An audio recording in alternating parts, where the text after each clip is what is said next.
It's time for a brand new edition of Bid Nerd, your daily nerd out on the most interesting car of the day from all the auction sites. My name is John Polnik, along with my partner Michael Deeb in San Francisco. I'm in Las Vegas, Nevada. How are you, partner, sir, Michael Deeb? Deja vu, John? Deja vu? How is that? I'm so glad I got you on camera. We covered this car before. Oh, today's most interesting car was the most interesting car from another day as well. It's amazing Yeah. how that works out. Yeah. Well, before we get to today's most interesting car, we want to say thanks to all of our good friends at Godden Classic and Godden Porsche of Las Vegas. They, those guys are just awesome, man. They came out to Cars and Cafe last weekend. We had a really great showing, tons of cars, tons of great people. Godden Classic brought out a 964 What Euro color? RS in Polar, so it was just Oh, man, nice. that car is so hot. That's with dope. the black interior. Yeah, That's of a dope. pretty much dream car. Yeah. Lots of other cars that would definitely fall into that dream car camp. Yeah, check out. I don't know. I need to start making more video content. But you can follow Cars and Cafe on IG.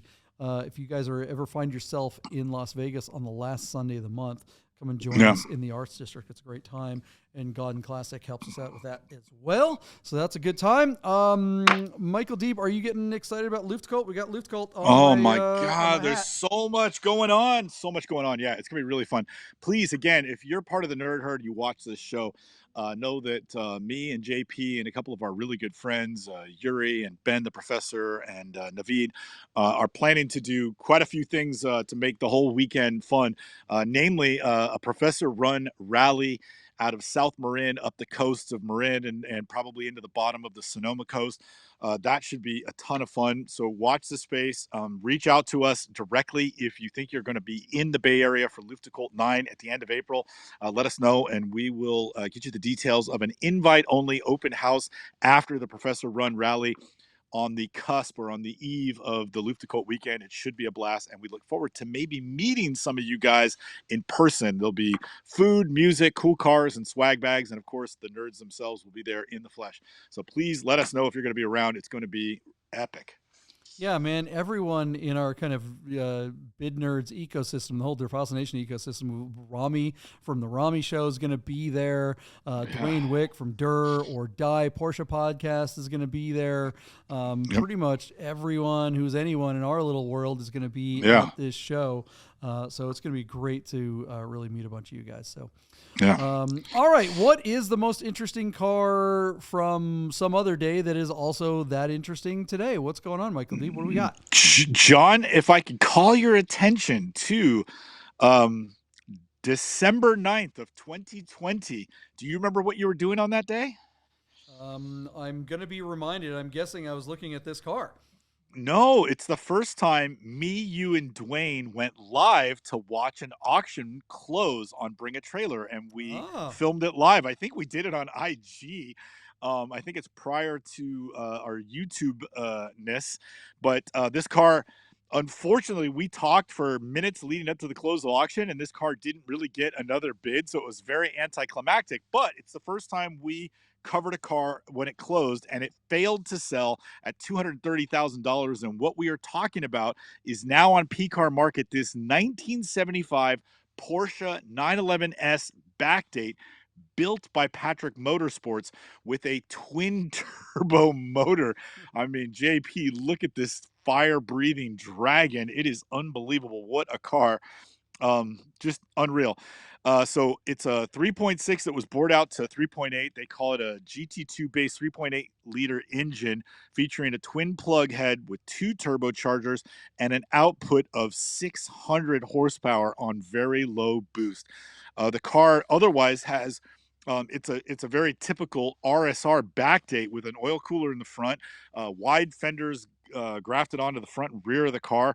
It's got some really cool racing inspired side view mirrors. It's got a ducktail spoiler, center exit exhaust, a big fuel cell with a fuel filler hole drilled in the front hood. And then the interior is bespoke. Like the color is really interesting. In the old photos from BAT, the car looks pretty teal, pretty green.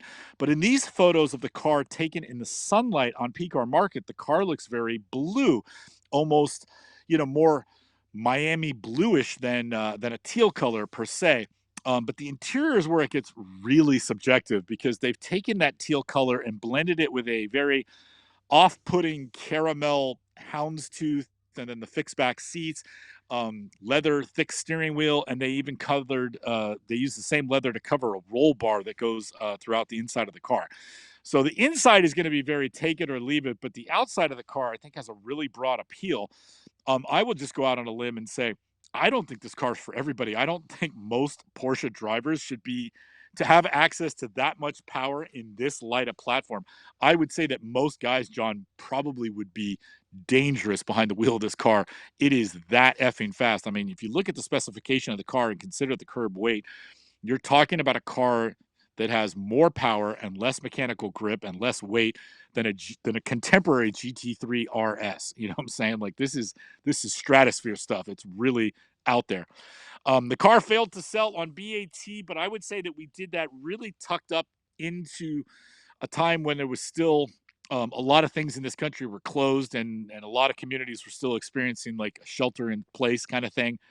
I think this car stands a better chance today, but with inflation and all the things that are going on, is this the best time to be selling this car? And this is certainly not the best platform for it. I actually think this car would have done better on marked, to be perfectly honest with you, and certainly could have used better photography than what was done here, JP. Otherwise, the car is the same. It doesn't look like it has any miles on it at all. When you listen to it start up in the driving video, it's the kind of engine noise that'll just it'll get your soul going, where it'll make you want to think, when's the next time I can go out and drive my car? Because that motor sounds amazing. This car looks incredible. The interior is definitely not for me. I think it's hideous, but they're always subjective. The guy who built it obviously loved it. So maybe there's another ass for the seat out there somewhere in PCAR market land. Personally, John, I don't think it's going to happen here, not on this platform, but I've been wrong about them before. So JP, what do you think, man? First of all, I know you'd love to drive this car, but would you ever stand and look at a car and go, okay, you're offering me this car, but could you ever look at a car and go, that's too much power? Like it doesn't need to be that fast. This thing is insane. Yeah, I mean that's a fun question, but I mean, can there ever be too much power? Give me a break. No, I mean, just no. We talked about a 996 turbo on a previous episode, and I used to have one that was like super modded and had. I did actually kind of think that car had too much power, but it was still tons of fun when I wanted it. But I just didn't enjoy it as much as I would have a car with less power. But it's hard to say that it had too much power. I don't know. This particular car. How many times have you seen someone say, it's like a Singer, it's just like a Singer, it's a Singer, but less money or whatever. And look, I'm guilty of it. We, on our sister channel, The Rami Show, we have a film about my personal car that I own a Back-Date, right? And, the title is, is this car is this car as good as a Singer? And in the video we say, no, it's not. It's just, if you want to kind of go that direction, this is kind of a great way to get a lot of the performance that's similar to, but look, it's not $1 million car. Singers are going for $1 million or more. This particular car, it failed to sell at $200,000? $230. And you're right. That was a weird time in history. That's how much Singers were for the longest time. But you start looking at the details about this car, back to my original point, and you realize why a Singer is a Singer and everything else that ain't. This is not a Singer. This is definitely a Singer wannabe.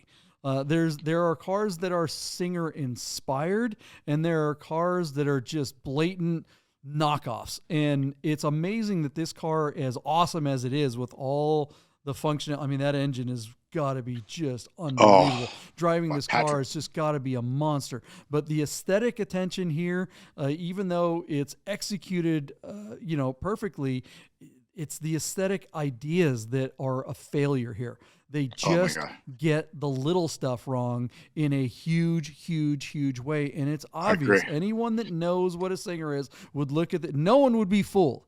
No. Except the buyers who are going to be trying to tell everyone and convince when the owner of this car goes, yeah, it's just like a Singer. They're trying to convince themselves. Everyone else is going, yeah, whatever, buddy. That interior is the interior is so horrible. It's so not. Go ahead. Well, yeah, it's not that the color combination could work, right? I mean, this is a color combination that Singer has done. This kind of teal with the caramel interior with the teal accents. But with this car, it's with a Singer, it's just enough that it's perfect. With this particular car, unlike a Singer, it's like, I'm embarrassed for you. This is horrible. So Singer's slogan is a 911 reimagined by Singer, and what you have here is a 911 reimagined by Bob. Gary and Dip. Yeah, exactly. It's true. Yeah, Gary in Indiana. So it falls short, but the performance is got to be ungodly. And I do think if you could pick up this car for a song, you could reimagine it to a better degree and fix a few of the things that are messed up. The trouble is, they claim that when the car was built, the original owner invested over $500,000, over $500,000 invested here. When it failed to sell at $230,000, we don't know what the reserve was at or what they were trying to get. But I'm guessing it's going to be up there, and I'm also guessing it's not going to happen again for the current owner of this car on the PCAR market platform. I just don't think it's going to go much further than where it's at. So, John, are you ready for some of the numbers? Yeah, let's talk about it. All right, so our car is going to close a couple days from now, so it does have a little bit of time left. It's currently at $150,000 on 8 bids, but I still think this car is going to be. I think it'll put another $100,000 on, but I think it'll fail to sell. So I'm going to give you $250,000 as my final bid on PCAR market with an FTS, and that it winds up in the deal tank for somewhere north of $300,000. So I just think it's going to fail again. I think it's going to just do kind of what it did on BAT. I actually think this car should have gone back to BAT with better photos, and then I think it would have stood a chance. But these photos, this platform, all the money that's invested here, I don't see it bringing more than 250, and I'm guessing 250 isn't enough. I agree with you that the seller wants a lot more. I think that this car will be bid to more. If it got to 250 back when things were pretty rough, the market with inflation and people still spending a lot of money on high-end stuff, I think that this car will definitely do better than that. I'm going to go like 275.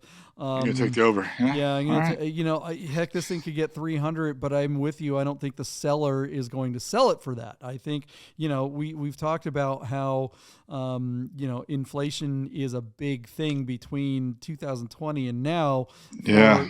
At 250 money in with regular inflation would be, that's definitely 320 or something like that with 10% inflation each year. But then you talk about used car inflation and classic car inflation, you're talking about somewhere closer to 400. So I'm guessing the guy that owns this thing thinks it's worth that. And I think there's going to be a few people out there, because there's a lot of people with a lot of money and really, really horrible taste that also are going to be like, oh yeah, I got a car that's just as good as Singer, but I only spent $350,000. Those Singers are $1 million. At 350, the delta to $1 million is a long way for that douchebag that wants this car. This is a boomer bedazzled jeans guy that just doesn't know what the hell he's doing with his money. It's just, this is so bad. But talk about the perfect platform. The thing that's going to be interesting, and it's too bad that we can't be a fly on the wall and record the phone conversations that are going to happen between PCAR Market and the owner of this car, because there's going to be more grinding than a gay, dating app. This is going to be hardcore downward pressure on this seller to sell this car. Meatpacking district. Yeah, exactly. Here we go. And look, I don't like the owner of this car, and I don't like the seller of this car. That is the platform, right? I think that if you own this car, you have bad taste. You're doing the right thing trying to get rid of it. It's boy, the PCAR Market people and the seller of this car having a conversation together. It's just got to be like, oh my God, Like they're the boomer vortex of the universe. they're sharpening their axe right now because this car closes in a couple days, and Yeah. they're gonna start whittling this thing down. So we'll see what happens. I'd love to be wrong. I'd love to find out what the reserve is for this car. But I You'll have a find sneaking out. You'll suspicion find out it'll wind up in the deal tank. Yeah. wind up in the deal tank. Yeah. Yeah. So, anyways, there you go. What do you guys think will be the results of the PCAR market auction of this just pukey, ugly, amazing, awesome car? It's just, if you could be blind and drive this car, it'd be great. If you could be blind and hear the car go by or be a passenger, it'd be awesome. But to look at it, the worst. So John, before, when we looked at the car before, I bid 290,000 and you bid 270,000 that week in December. And then we got Wick on the show. In the middle of the day, we watched it close. It was the first time we had done that. And it stalled out at 230,000 on, let me just read it to you real quick, just so we can give everybody the numbers just for fun. 21 bids. So it'll be interesting to see how it compares this many years later, but on a lesser platform. I mean, even Bring a Trailer is a stronger version of Bring a Trailer today than it was when he did it back then. You know what I mean? Like, he should have gone back. The thing that I think might cook us both, though, is the fact that engine is a Patrick Motorsports engine. That engine's worth $300,000 probably just there. I mean, 600 horsepower, and that car probably weighs 2,500 pounds. Can this thing with some plasti dip and put some sheepskin seat covers from Shucks Auto Supply, and it'll probably still get $300,000. You'll probably get the $300,000 or $400,000. Yeah. Then you wouldn't see that hideous interior. Put a prototype on there or something like that. By the numbers, it's McLaren F1 specification. 600 horsepower, 2,500 pounds. I mean, you're talking F1 like on paper. I think you and I are probably in for a big surprise. I think this car's going to bring a lot more money than either one of us think, just because of that powertrain. And people aren't as biased as we are, but we will find out. Let's go ahead in the future. Now's the time to put your bid in. We know that a lot of you guys do that, and you put your timestamp next to it, which makes you super awesome. So play along, play the prices right. Let's find out what happens with this really ugly car right after this. Hey guys, I gotta tell you about our friends Godden Porsche of Las Vegas and Godden Classic. If you're looking for a new Porsche or a classic, you gotta call our friend Steve at Godden, this guy. 1989 linen gray metallic G50 cab. Is that gonna be for sale? It is gonna be for sale. The car only has 65,000 miles. Save yourself the hassle of screwing around with all the auctions like we always talk about, and just talk to Steve. He'll find you the classic Porsche you're looking for. Godden Porsche of Las Vegas. If you love watching car videos on YouTube, you gotta check out my channel, The Rami Show. Oh, this car! I am driving. Yeah, Rami is driving a Lamborghini. Hey, while we were in the time machine here going into the future, we had a chance to hang out with our good friend, Chef Williams. Shout out to Chef. Congratulations on your new 930 Porsche that you bought on BAT. He won an auction last week. He won that auction on a Tuesday, and he had the car on Thursday morning. He bought it. He bought it in LA, and they had it shipped out here. So they did a great job. Sandlot Motors, I guess, out of LA. We don't know them, but I guess they did a. JP, once again, affirming that money talks, right? Like, Chef could afford to have the car shipped out, and the car was there in 48 hours. You and I would still be making arrangements to go get it. Well, but that's okay. So that's interesting you bring that up. A lot of times when you buy cars here from one of these auction sites, particularly if it's a dealer from Los Angeles and California in general has a lot of stupid rules. I mean, oh my God, the rules in California are absurd. They would not let him come and get the car. They were like, it has to be shipped out of here. So, we were talking about, okay, well, do we have him ship it to the state line? We go pick it up in Prim or something like that. But ultimately, it was easier just to have him ship it all the way. Indeed, yeah. If the car touches the ground in California, they want you to pay them their money. That it's yeah. The what do we call it? The Republic of California. The It's Republic terrible. of California. Well, that's brought up Yeah. a lot of stuff too. I mean, like we have Luft is coming up later in the month here, and we're talking about coming out, and we have all these things going on, and a lot of people, particularly in Vegas, are like, we're all sitting here going, we want to go. There's some goofy crap going on. But the big problem, everyone, myself included to a certain extent, it's like, where the hell are we gonna like park? Like literally, if we have 6 or 7 guys come from Las Vegas and we drive the 8 hours to come to the Bay Area, it's not like we can just drive to your restaurant downtown and park in front of your restaurant. There's no way we're leaving a bunch of, classic Porsches out there in front of the street. What do we do? Not overnight. Not overnight. I don't know, man. We'll have to come up with a solution. You either rent a house in the suburbs, right? So the Luft is up in Vallejo. So if you get up into Marin or Novato or lower Sonoma, Napa, you could probably find an Airbnb, and that neighborhood will be safe to park your cars and leave them outside overnight. But if the Vegas crew really needs a solution, maybe we talk to Rafi, and he's got a fenced barbed wire corral. The cars would be outdoors, but they'd be under lock and key, and that would be the safe way to do it. How much of a Uber ride is it from South Sonoma to the restaurant? Yeah, cost prohibitive. Cost prohibitive. There it is. Okay, Yeah, I guess we'll have to just rent an SUV or something. All right, guys. Speaking of dumb, the results of this car on PCAR market, could they be described as anything other than that? Tell us what happened, Deeb. John, what we're looking at is that 1970. There it is. That 1975 911S with the Patrick Motorsport 3.8 liter RSR twin-turbo back-date with, like, what they say, 600 horsepower. It's worth noting that in when was this? Oh my God, give me the date here. I'm going to open this up real quick and just spit. Come on. Here we go. On December 9th of 2020, this car failed to sell on Bring a Trailer, and me, you, and Wick covered it live. But here we go on PCAR Market. I gave you my same bid, John. I said that this car would go to $250,000. You said $275,000. You've also said repeatedly on this show that the engine will drive the value of a build on a Porsche.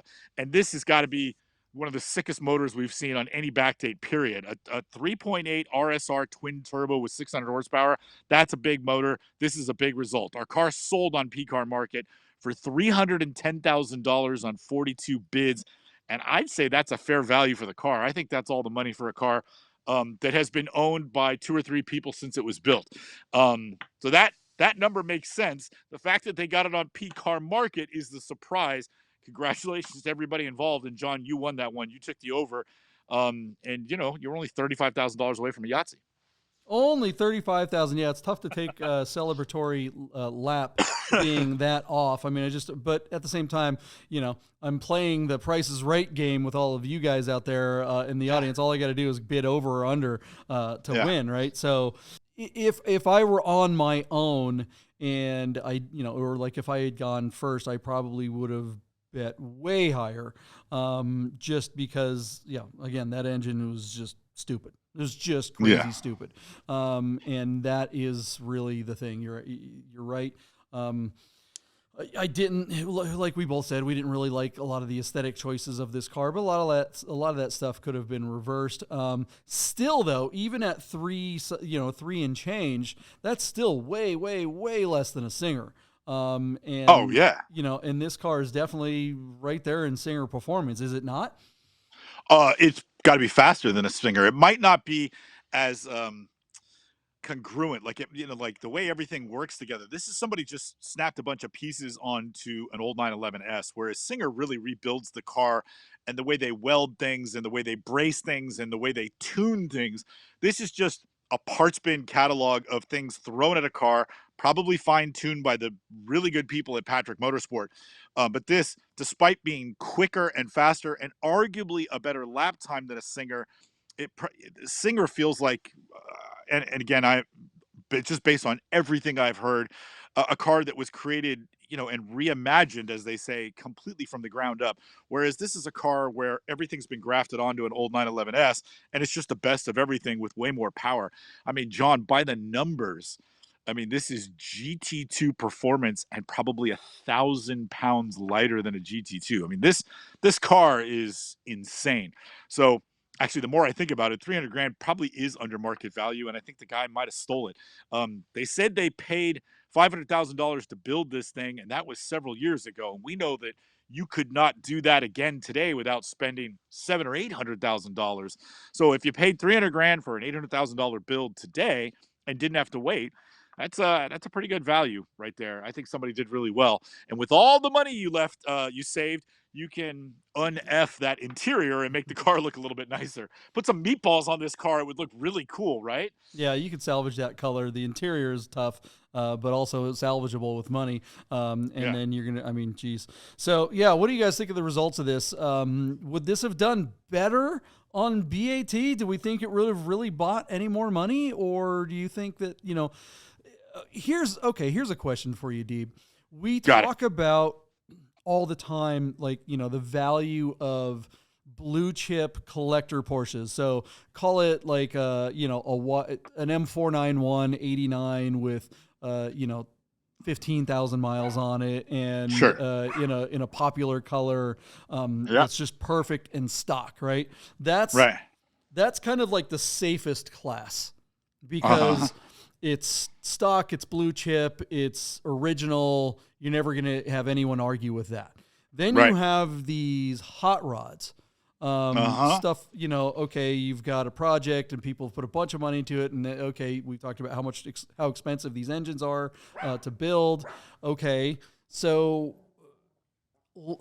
it feels like the blue chip original cars, the sky's the limit when it comes to value. The value will just go up and up and up. If it's something really rare, $500,000 is no problem, right? I mean, like a 993 or 964 RS, from Europe or something like that with low miles would bring $500,000, right? Whereas these hot rods, unless it says Singer on the side, I feel like there's is there any hot rod other than a name brand like Singer, or what's the 993 one? Gunther. Gunther Works. Gunther Works. Like you've got Gunther Works and Singer, these hot rodders who have built a brand around their builds. Yeah. Is there any other hot rod, do you think, that's going to bring more than 3.5? Like, no matter what. Like, I don't know. Even if this car was was just a way better color and the interior was sick and everything about it was just awesome, do you think it really would have brought any more money anywhere on another platform? I don't know. It's like you want to argue that, like, if it went to BAT, we got more money. Well, it was on BAT and it didn't. I know that was a different time at the end of 2020. But this car on paper ticks every box, right? It's a 75, but it's smog exempt in California. It's RSR'd out, and it's got a Patrick Motorsport turbo motor and rear wheel drive. I mean, if this car isn't bringing 3.5, then I don't see how any car could. Well, hold on, but I get that, right? I hear that answer, and I agree with you, right? If this car doesn't get 350, I don't know how any other car could. Yeah. Can we think of an example of a non-branded hot rod on any platform in the last 3 years that we've been paying attention, bringing more than 3.5? It seems like 3.5 is the cap for a non-branded hot rod, no matter how badass it is. Yeah, I say in my numbers would be the maximum you get for an F body, RSR build, like with an MFI motor or something, is in that $220,000 to $300,000 range. I can't remember a hot rod that wasn't a name brand bringing 350, even that number. To me, this is sort of the high watermark at 310. But maybe there was one, but I don't remember it. That's why I bring up the question, because I know there are a lot of people out there that are going, all right, I want that Singer. But to get one, it's $1 million, right? And years to wait if you can get on the list. So there's a lot of people that are kind of in this lurch going, all right, well, I'll go spend $500,000 on some hot rod project and get a car that's just as good and not pay for that brand, or that's almost as good, or whatever. I think the lesson to be learned here is if you are in that scenario, like I have a buddy, I'm not going to name names, but he has a couple of cars being built in, at a well-known place in the Midwest, a name brand place, a name brand place, but it's not Singer, it's not Gunther Works, and they're not particularly known for specifically making, hot rod air-cooled packages. They're well known for doing those cars, but it's not like brand X car, brand X, so his question is always, where's my cap? Like, how much do I put into this thing? Can I put in $500,000 and expect to get that out of it? And I haven't really been able to answer that question until I feel like this is the epiphany right here. 350 is it. That's all you're getting for your hot rod, no matter how badass it is. The only way you're getting more than 350 for a classic Porsche is if it's rare, original, or has Singer or Gunther Works stamped on it somewhere. Authenticated. Or maybe Kremer or something like that. That's a pretty strong take. I know who you're talking about. I know the brand that you're talking about. That brand is definitely making a name for themselves, and but it'd be hard to argue sensibly against the take you just made. He might dump $500,000 or maybe a few tens of thousands more into his particular build, but in the secondary market, especially if he goes and puts 10,000 miles on it, gets a couple of stone chips, and there's some wear marks in the leather or whatever he does with that car, it'd be hard to imagine him getting more than 350,000 in the secondary market unless inflation continues to grow and grow and grow, in which case who's left to buy anything anyways, right? That's a very good point, and that's the other question is like, okay, 350 is the cap with adjusted for inflation, right? So in a year from now, if 350 is only worth if it takes $600,000 to get something that was worth 350, okay, that's an inflationary issue. But the value adjusted for the real dollar value right now, if you want to cap it, is somewhere in that 350 range. Yeah. The only thing against that, what we just agreed on, is if he took delivery of the car, even if he kept it for a year, but just never drove it. Like, say he trailered it to a car show and they put it on a platform and a lot of people took Instagram photos of it. If he never drove the car, then maybe he could get over 400,000 for it. But I still don't think he would get all of his investment back. It just doesn't seem likely. I don't get that one at all. I mean, who cares if if it's kept in perfect shape? And then it's still fresh. But so what? I mean, this car's pretty much fresh.